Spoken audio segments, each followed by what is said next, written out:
Hello, welcome to Wife Masterclass. I am Gail Crowder, the founder of Bringing Sexy Back to the Marriage. Thank you so much for joining us tonight. We're super excited. We have a wonderful, wonderful master that's going to talk to you tonight about grace in your marriage. Her name is Sonya J. Wells. She is a life coach. She's a woman of God. She's a wife. She's a mother. She's all those things and more. And I'm super excited that she decided to join us tonight. Um, Welcome, world. Welcome to BSB. Welcome to Wife Masterclass. I want to introduce some of my masters really, really quickly. They're not going to say anything to you, but we're just going to let them give a wave. The first master I want to bring into your forefront is Autumn Joyner. So Autumn, just say hello. Just give the ladies a wave. All right. The next master I want to bring is Lady Joy Brown. Lady Joy Brown, just give us a wave, please. Oh, God. And the next master I want to bring to the forefront is Miss Kiki Ramsey. Give the ladies a wave, Miss Ramsey. All right. Well, again, I just want to tell you, ladies, thank you so much for joining the master class tonight. Again, we have a wonderful, wonderful speaker that's going to talk to you about grace in our marriage. And trust and believe me, if you've been married for any given time, one day, 25 years, or anywhere in between, you know that you need grace in your marriage. You need grace, God's grace in your marriage. So without any further ado, again, my name is Gail Crowder, and I'm the proud founder of Bringing Sexy Back to the Marriage, and we're super excited that you decided to join us tonight. Again, I want to bring Sonya J. Wells to the forefront. Again, she is a woman of God, and she's going to teach us like no other how to walk in grace, God's grace, in your marriage. I want to welcome Sonya J. Wells.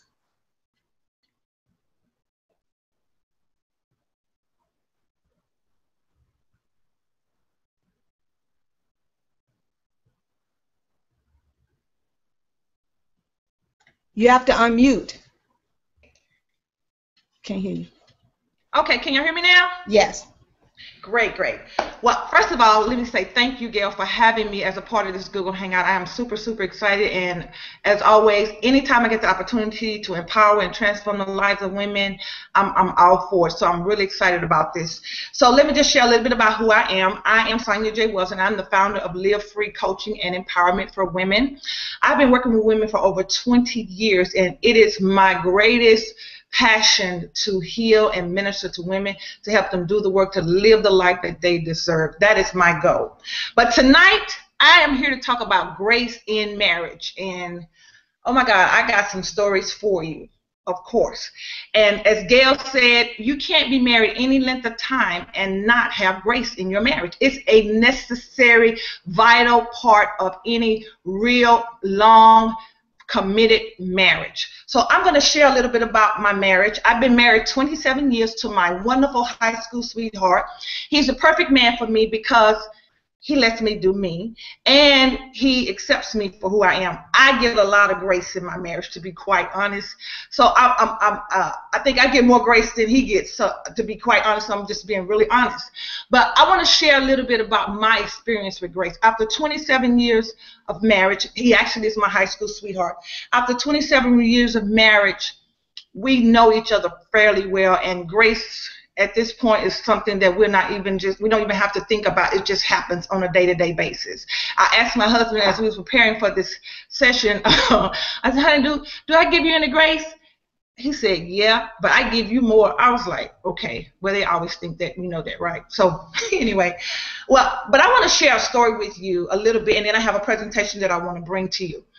I want to share a story that happened to me, a life testimony that happened to me that really introduced me to what grace really was about, what grace and forgiveness, because they are twins. They go hand in hand. You can't have grace without forgiveness. So it was in 2002, and I was in ministry, of course, and I was gun-ho. I'm going to make this real quick. I was gun-ho for ministry. I was traveling to my hometown of Louisiana, ministering to women. Just super excited. Had an awesome crowd of women that would come and meet with me every month. And so in my mind, you know, this was a move of God. I was supposed to move back to Louisiana and minister to these group of ladies and go back down there. Well, that was my idea. That was not my husband's idea. Now, mind you, I had been married probably 13 years, and everything was wonderful, hunky-dory. I never really had a problem with him. I always let my husband do him for the most part, except for maybe the first couple of years of our marriage when I had to figure out he's going to do him no matter what I say. But so at that point in time in my life, I really was excited about ministry and wanted to really take my ministry and move back to Louisiana. But my husband did not want to do that. But I wanted what I wanted.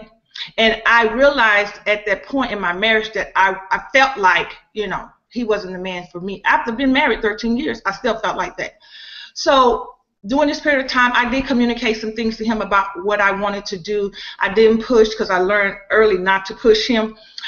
Even though he's a very quiet, passive man, he's not. You just can't talk to him crazy. So I left him alone.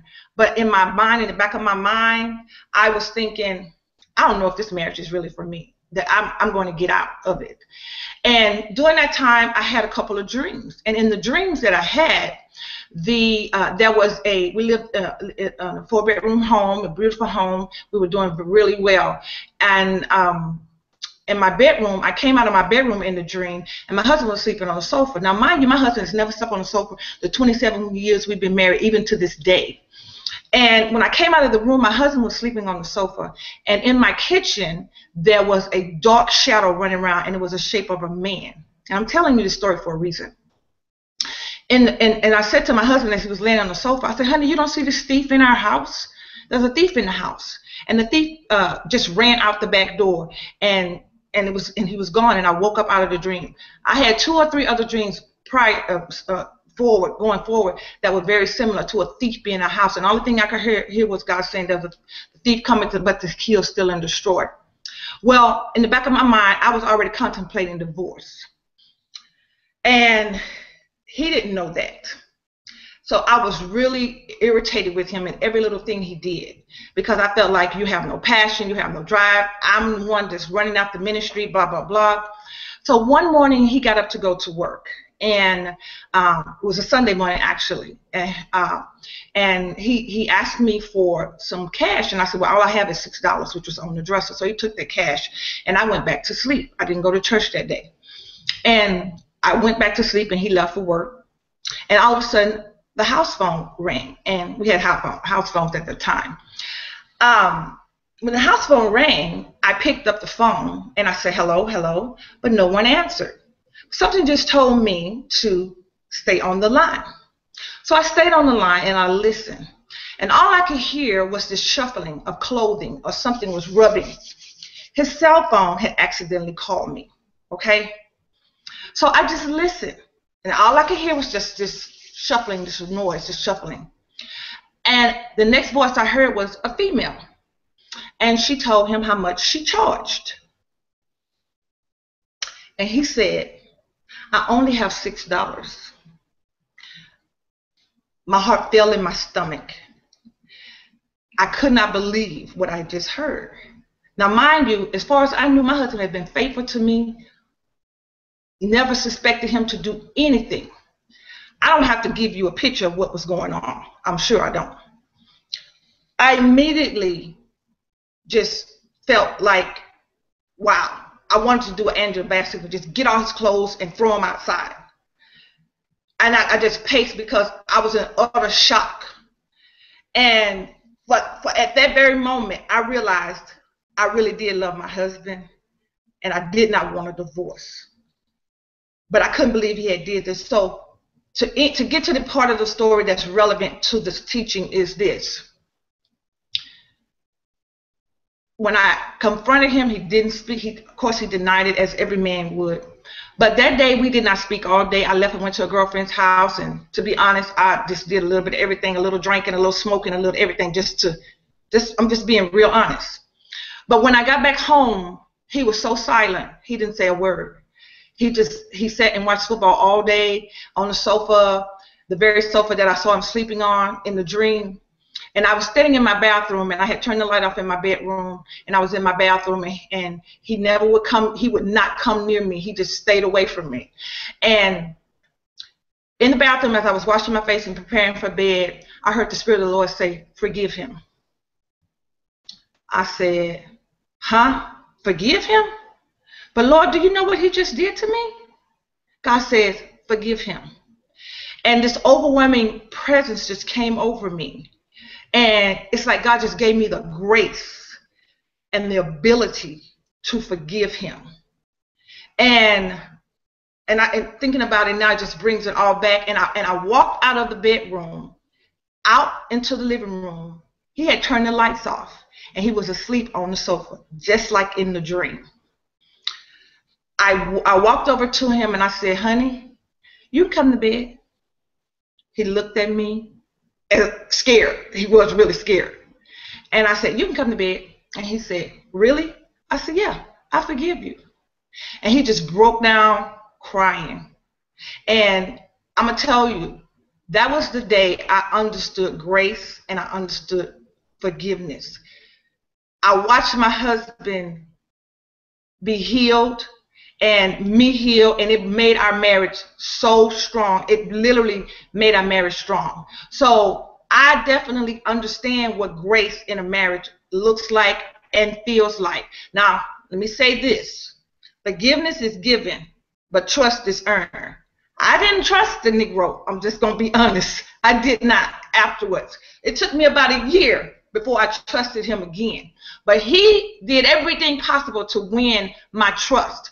But grace prevailed that day.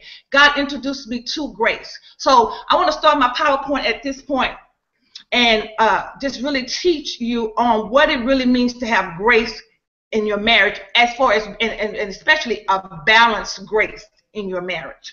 So, ladies, marriage is the single most important relationship that we as human beings will ever have, outside of that with God. Marriage is a demonstration of God's love and God's grace towards us. So when you think about what happened in my relationship, when you think about what happened on that day, I know that God gave me the ability to forgive my husband, because that happened the same day, and God said to forgive him. You just don't do that. And I really did forgive him, and I did not bring it up again. So when you talk about grace in marriage, why is marriage so important to God? Why did God even create the institution of marriage? Because marriage is a demonstration of God's grace and love towards us as human beings. And we're supposed to imitate that in our marriages. We're supposed to imitate God's love and grace in our marriage. But so often we lack grace in our marriage. Most marriages fail because of this one ingredient that's missing in the marriage. We expect perfection from our spouses most of the time. And most of the time, not most of the time, reality is you're just not going to get perfection in any marriage. Much of the hurt and pain that we experience in our marriage is experienced because we lack the ability to give grace to our spouses and vice versa, them to us. So when we begin to make the effort to extend grace to our spouses, what we realized, what happened with me in that whole situation was it began to really, really strengthen my marriage and transform my marriage in a way that I probably couldn't have done. And it really opened my eyes, so I began to really recognize how much I loved my husband. So it's important for you to realize and recognize that grace is an essential part of marriage. God uses marriage to train us and teach us how to love like he loves. Because really not any of us deserve God's grace nor his love. It's literally, as the word of God says, a gift. For by grace we are saved through faith. It is a gift of God. So how about we think about that gift when we start thinking about how we are so hard on our spouses and how we don't give any room for failure or mistakes. How about we begin to really contemplate that? And, you know, that's what I really began to experience when God showed me how to forgive my husband. Because one of the things that I said to him, to God, I'm being honest, I said, God, I can't trust him. He's going to hurt me again. God said, don't trust him, trust me. I'm not going to let you be hurt. I'm not going to let you be deceived. I'm not going to let you be mocked. Because, you know, pride came in and, you know, all of that. And I really felt like a fool because, you know, here I was thinking I was, you know, so strong and had it all together. And I was totally deceived. Let's go to the fourth slide. Sorry. I'm just going. Okay. So a marriage without grace, I said this is a marriage without grace is a disaster and a divorce waiting to happen. Grace must be given in your marriage as well as received in your marriage. Most people, they want grace, but they don't ever want to give any grace. They want to be accepted for who they are. They want their spouses to go along with the program. They want their spouses to accept all of their flaws. But we nitpick and nitpick and nitpick our spouses. We never give grace to them, but we want them to give us grace.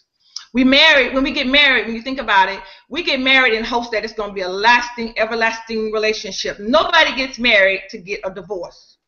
Now, if some of you out there did, then I'm sorry. And I think that's the concept that most people have now.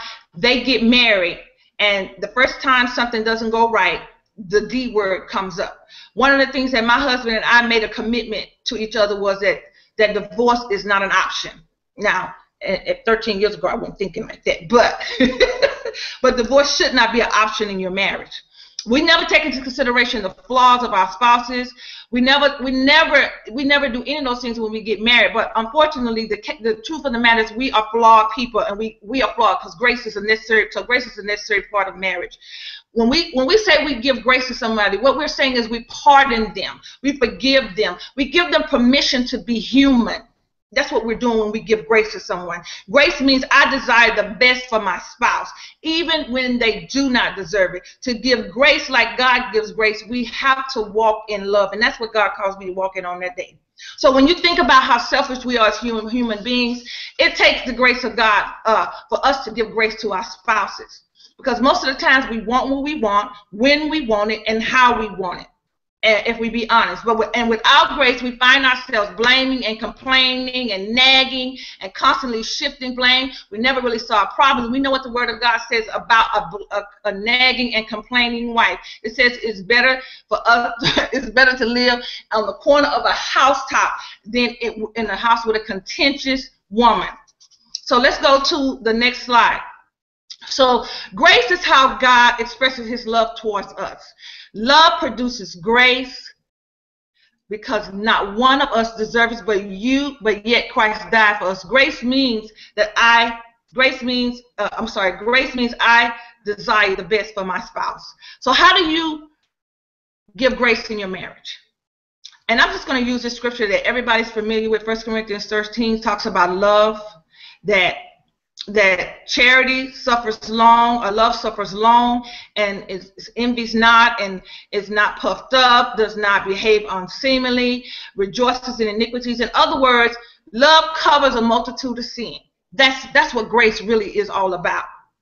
When you realize how much, on that day when I realized how much I loved my husband, it was easy to forgive him. But I had to realize how much I loved him. And the funny part is it took that happening for me to realize how much I actually did love him. And I probably would have, if that wouldn't have happened, I probably would have made some really bad choices in my marriage. And I'm thankful for that experience, because I wasn't giving him room to be who he was. I wanted him to follow my dream. Instead, I should have been following his dream. And right to this day, he supports me in what I do. But he doesn't have to do what I do for us to be in oneness and unity. So it's important for you to really recognize that grace is an essential part of marriage. And you have to ask God to show you where you may be not giving grace to your spouse because you are selfish in some of your own ways, because that's what was going on with me. I was really selfish in a lot of ways about what I wanted to do. So you need to ask God to begin to shift your focus from just trying to make it all about you and begin to focus on your spouse some and give grace to him. What does he like? What does he want to do? What are some of his interests? Don't be so consumed with your own stuff, in other words. So let's go to the next slide. So our struggle with grace happens when we have fear and selfishness. Now this is really a good part right here, because our first mindset is me, me, me. We're in protection mode, and I really want to elaborate on this because I've watched and ministered to people in marriage on so many occasions, and so many people can't really communicate because they're in defense mode. They're in defense mode. They're guarded. They're afraid. They can't really give love or give grace to their spouse because they're so afraid of what they're going to do to them or what they're going to take from them. You see, the Bible says perfect love casts out fear.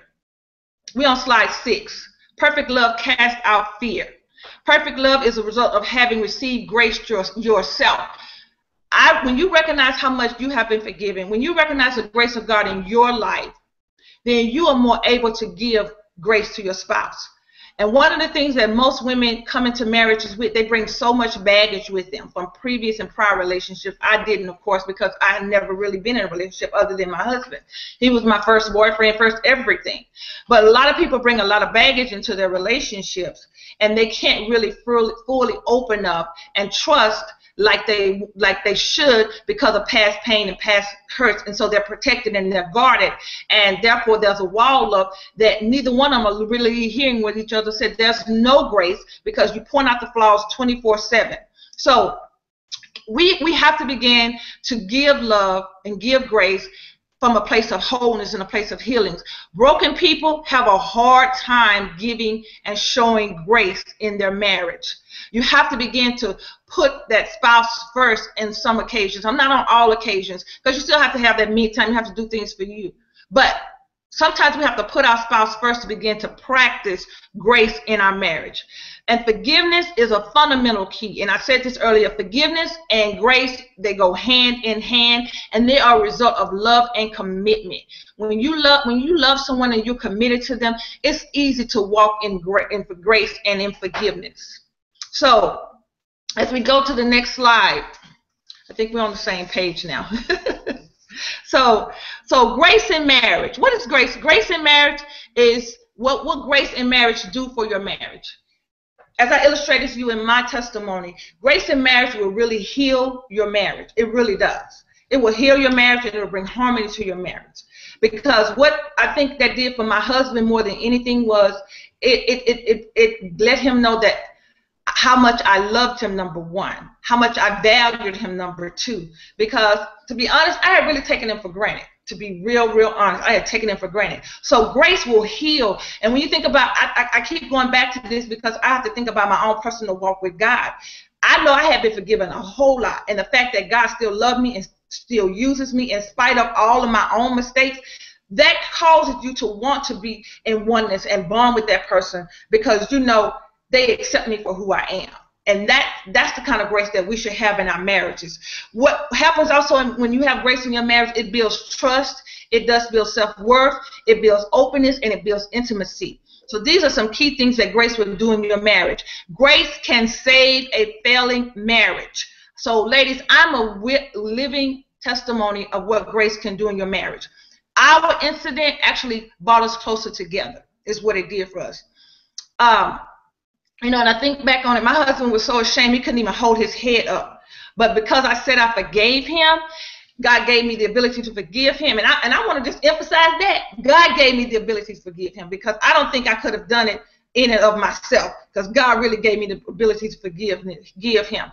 And as some of you are listening right now, you may be going through some type of situation in your marriage and you're thinking, you forgave that, maybe I should forgive this. I want to make sure you understand that there's balance in everything, because if you're in a marriage where you're being abused, where you're being neglected, where you are not being protected, or you don't feel safe, and this is a habitual thing in your marriage, then grace is something that kind of I'm going to throw out the window on that part, because you need to make sure you feel safe and you're protected and you're not abused and you're not taken advantage of. So I just want to bring a little bit of balance of that, because if you are being controlled, I would say if the opposite of grace in a marriage, where you are constantly submitting to a situation and you think it's grace or submission, but it's really control, you need to be able to know the difference between the two of those. So I won't go elaborate on that, but I think that's something that really needs to be said.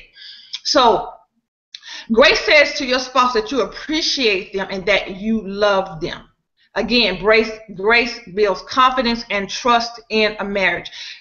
And when you are a woman that's constantly badgering and critical and judgmental and just, he does nothing right, where's the grace in that?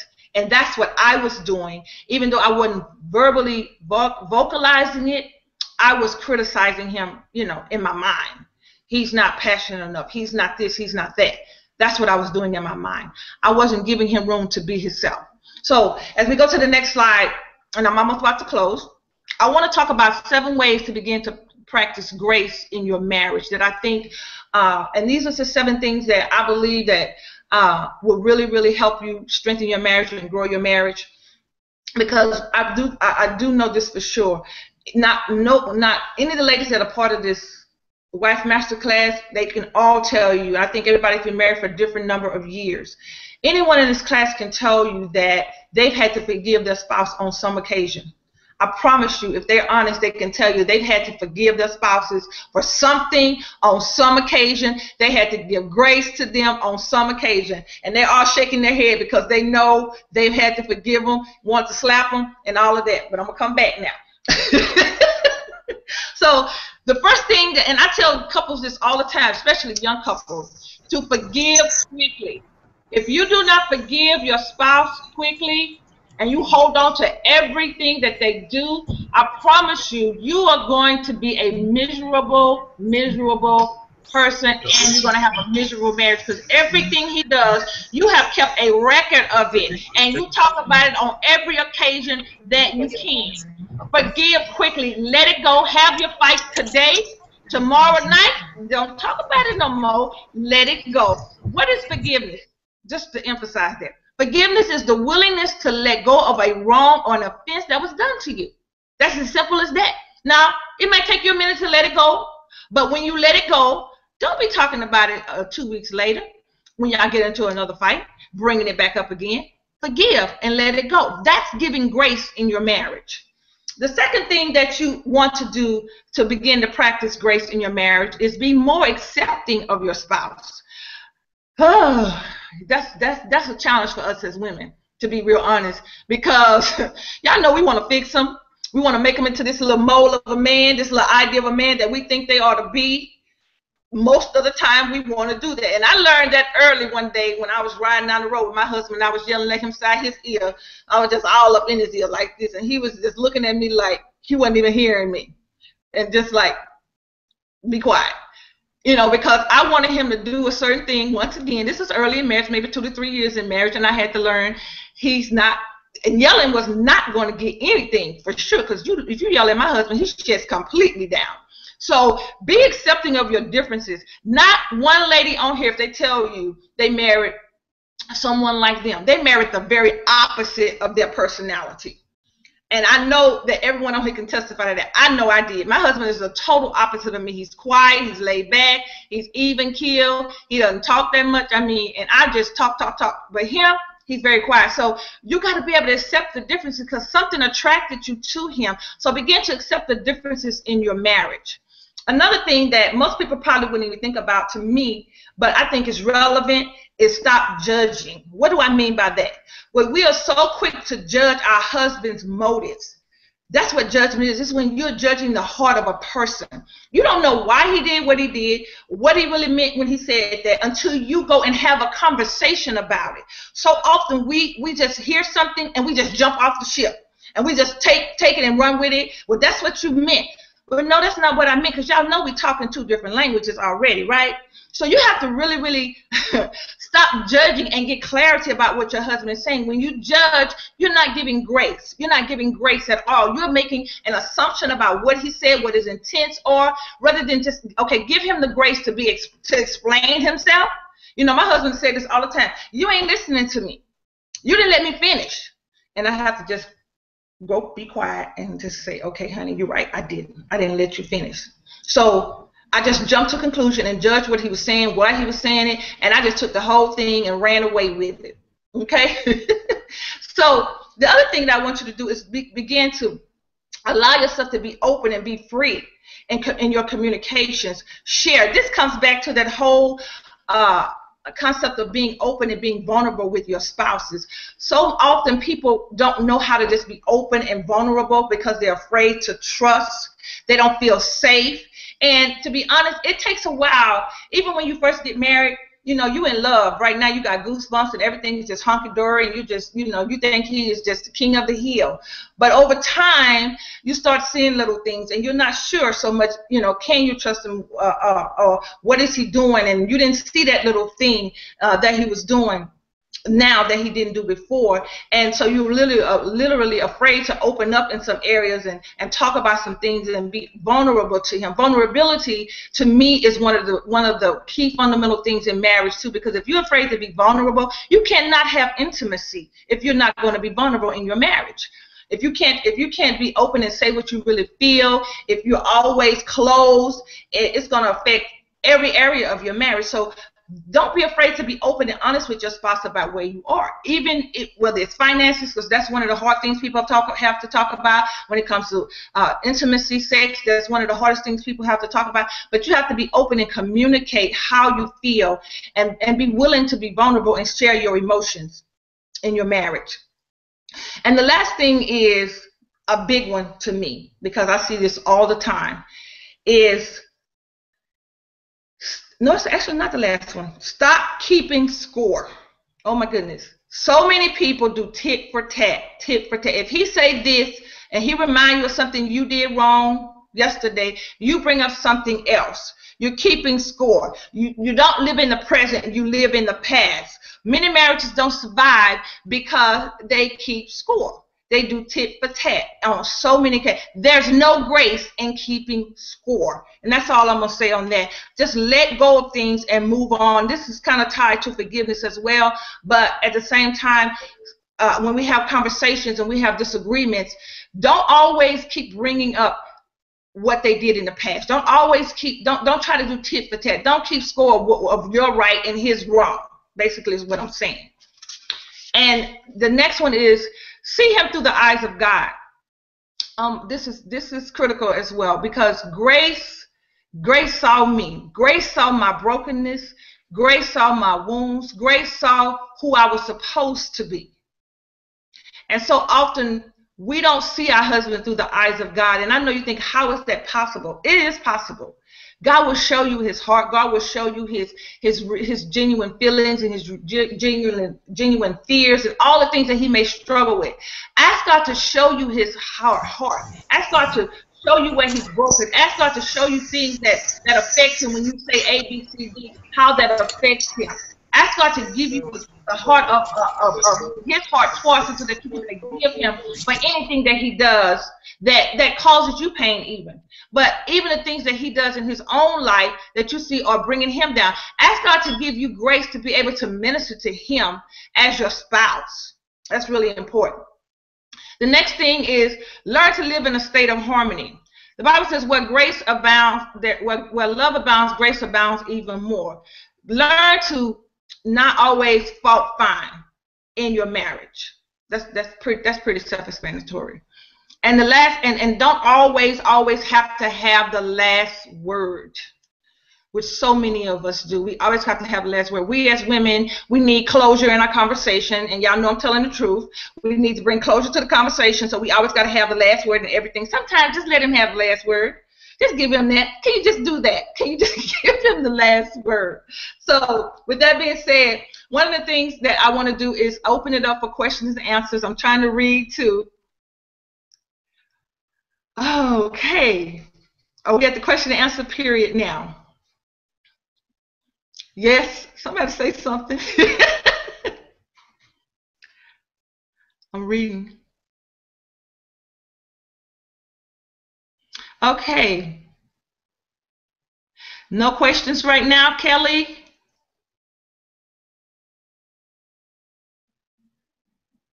All right, well, what I'm going to do is I'm going to turn it back over to Gail. But before I turn it back over to Gail, I just want to say a prayer. Okay, she said, hold on 1 second. Okay. Sweet.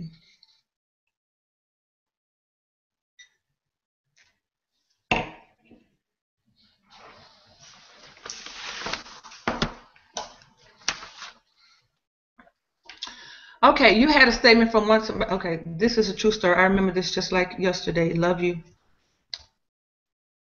Okay. Oh, that's my cousin saying she remembered me telling this story. Okay. Any other questions? So, ladies, I want to just take a moment and just pray over everyone that's on the line today, on the Google Hangout today. I really pray that this message, this teaching impacted you, gave you some tools so that you can walk in grace in your marriage. I believe that if we as women, I always say this, if you hear me teach anywhere else, I believe this, that the poem that says, we are the hands that rock the cradle, we are the hands that rule the world. And if we as women can be healed and we can be whole, I believe we have the greatest influence in our children's lives and in our spouses' lives. So it's so important for us as women to know our roles and know our position. And I promise you, men usually reciprocate to us what we give to them. They kind of, even though they are the head, they usually follow our lead because we set the tone of our whole household. We are the thermostats in our house, you know. So, and every woman can be honest enough to say that, because if I'm quiet and silent, everybody is. And I think one of our teachers is going to be talking about happy wife, happy life. So that's a critical part for us to be healed and whole. So God of all grace, I just bless you and I thank you for this time to minister and share the word of the Lord with your daughters today. For you instituted and established marriage. So Lord, you are the God of our grace. So therefore I release the spirit of grace over every woman that's on this Google Hangout today and that'll be watching the recording. I pray that you will begin to minister and heal and restore marriages, that you would let grace abound in every marriage and in the heart of every woman that is listening. Cause a spirit of forgiveness to flood this Google Hangout, that they will begin to understand and comprehend the love of God that passes all of their understanding, and they will walk in that forgiveness and they will walk in the grace of God that they have received for their own lives. Cause truth to prevail, Lord, and dismantle strongholds in their minds. Cause where there's distrust, let there be trust. Where there's insecurity, let there be safety and wholeness. Where there's anger, let there be healing, Lord, to begin to break out. I release a fresh flow of the anointing and a fresh flow of love over this Google Hangout right now, that it will flow, God, from their hearts to their spouse's heart, and there will be healing in their homes in the name of Jesus. Thank you so much for having me, Gail. I pray that this whole teaching has impacted and changed some woman's marriage and life. Thanks.